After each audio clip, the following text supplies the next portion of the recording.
গতকাল এই হাইকোর্টের প্রাঙ্গণে কতিপয় আওয়ামী টোকাইকে ভাড়া করে এনে আন্তর্জাতিক অপরাধ ট্রাইব্যুনালের চিফ প্রসিকিউটর দেশের স্বনামধন্য আইনজীবী অ্যাডভোকেট তাজুল ইসলামের বিরুদ্ধে যে বিষেধাগার এবং তাকে এখানে হেনস্থা করার প্রতিবাদে আজকের এই বিক্ষোভে যারা বক্তব্য রেখেছেন সকলকেই ধন্যবাদ। প্রিয় বন্ধুগণ, আপনারা সকলেই অবগত, এই আন্তর্জাতিক অপরাধ ট্রাইব্যুনালে খুনি হাসিনা দীর্ঘ 17 বছরে জামাত ইসলামী এবং বিএনপির সিনিয়র নেতাদের মিথ্যা বানোয়াট ভিত্তিহীন মামলায় একের পর এক ফাঁসির কাস্টে ঝুলিয়েছিলেন। যখন বাংলাদেশ জামাত ইসলামী এবং বিএনপির সিনিয়র নেতাদের এই আন্তর্জাতিক অপরাধ ট্রাইব্যুনালে মিথ্যা মামলায় ফাঁসির কাস্টে তাদেরকে ঝুলানো হচ্ছিল, ঠিক তখনই এই আন্তর্জাতিক অপরাধ ট্রাইব্যুনালে সাহসের সাথে আইনি লড়াই চালিয়ে গিয়েছিলেন অ্যাডভোকেট তাজুল ইসলাম।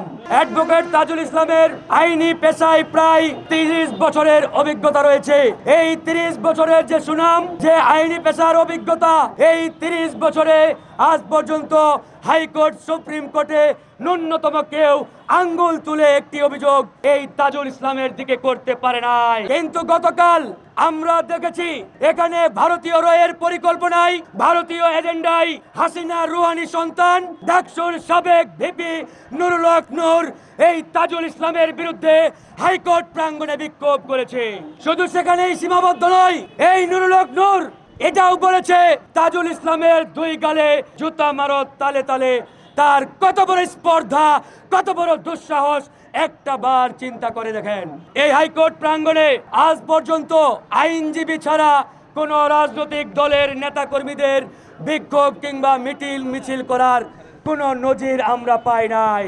এই হাইকোর্টে একমাত্র আইনজীবীরা বিক্ষোভ করতে পারে, মিছিল করতে পারে, মিটিং করতে পারে, কিন্তু কোন রাজনীতিবিদ কিংবা কোন রাজনৈতিক দলের টোকাই নেতা কর্মীরা এখানে এসে মিটিং, মিছিল কিংবা বিক্ষোভ করার কোনো এখতিয়ার নেই। কিন্তু গতকালকে এই হাসিনা রুহানি সন্তান, যিনি 2019 সালে শেখ হাসিনার মুখে, শেখ হাসিনার প্রতিচ্ছবিতে তার মায়ের প্রতিচ্ছবি দেখেছিলেন, যিনি বলেছিলেন আমার মা মারা গেছে, কিন্তু প্রধানমন্ত্রী শেখ হাসিনার মুখে আমি আমার মায়ের প্রতিচ্ছবি দেখতে পাই। আজকে সেই খুনি হাসিনার রেখে যাওয়া রুহানি সন্তান এই হাইকোর্ট প্রাঙ্গণে টোকাইদের ভাড়া করে এনে আমাদের এই আন্তর্জাতিক ট্রাইব্যুনালকে বিতর্কিত করার পায়তারা শুরু করেছে। তার উদ্দেশ্য পরিষ্কার, কারণ এই ট্রাইব্যুনালে খুনি হাসিনা এবং তার দোসরদের বিচার শুরু হবে যখনই এই ট্রাইব্যুনাল খুনি হাসিনার বিরুদ্ধে ইতিমধ্যে গ্রেপ্তারি পরোয়ানা জারি করেছে। আর এই খুনি হাসিনার রেখে যাওয়া রুহানি সন্তানরা এটা সহ্য করতে পারছে না, মানতে পারছে না যে তাদের আম্মাজানের বিরুদ্ধে এই ট্রাইব্যুনালে বিচার হবে, এই ট্রাইব্যুনালে তাদের আম্মাজানের সর্বোচ্চ শাস্তি হবে। তাই তারা ভারতীয় প্রেসক্রিপশনে রয়ের এজেন্ডায় এই ট্রাইব্যুনালকে বিতর্কিত করার জন্য এই ট্রাইব্যুনালের সামনে গতকাল বিক্ষোভ করেছে।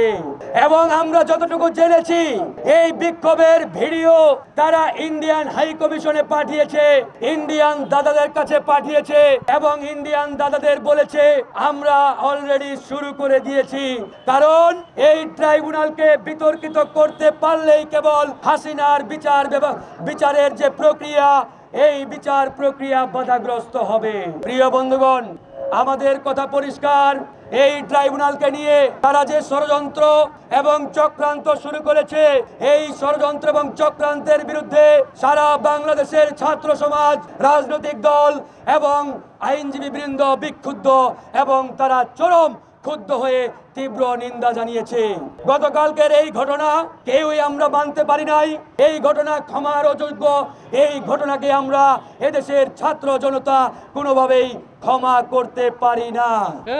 ইতিমধ্যে ট্রাইব্যুনাল থেকে একটি প্রেস নোট দেওয়া হয়েছে, সেখানে বলা হয়েছে গতকাল এই ডাকসুর সাবেক ভিপি, বিতর্কিত ভিপি নুরুল হক নূর, যিনি আওয়ামী ছত্রছায়ায় রাজনীতির ময়দানে ইতিমধ্যে দাপিয়ে বেড়াচ্ছেন, এবং এমনকি এরকম অসংখ্য তথ্যও আমাদের কাছে আসছে বসুন্ধরা, বেক্সিমকো, এস আলম সহ আওয়ামী মাফিয়া শিল্প গোষ্ঠীগুলোর কাছ থেকে কারি কারি টাকা নিয়ে এই নুরুল হক নূর আওয়ামী গুন্ডা পান্ডা হাসিনা রুহানি সন্তান ফ্যাসিবাদের দোসরদের বাঁচানোর চেষ্টা অব্যাহত রেখেছে।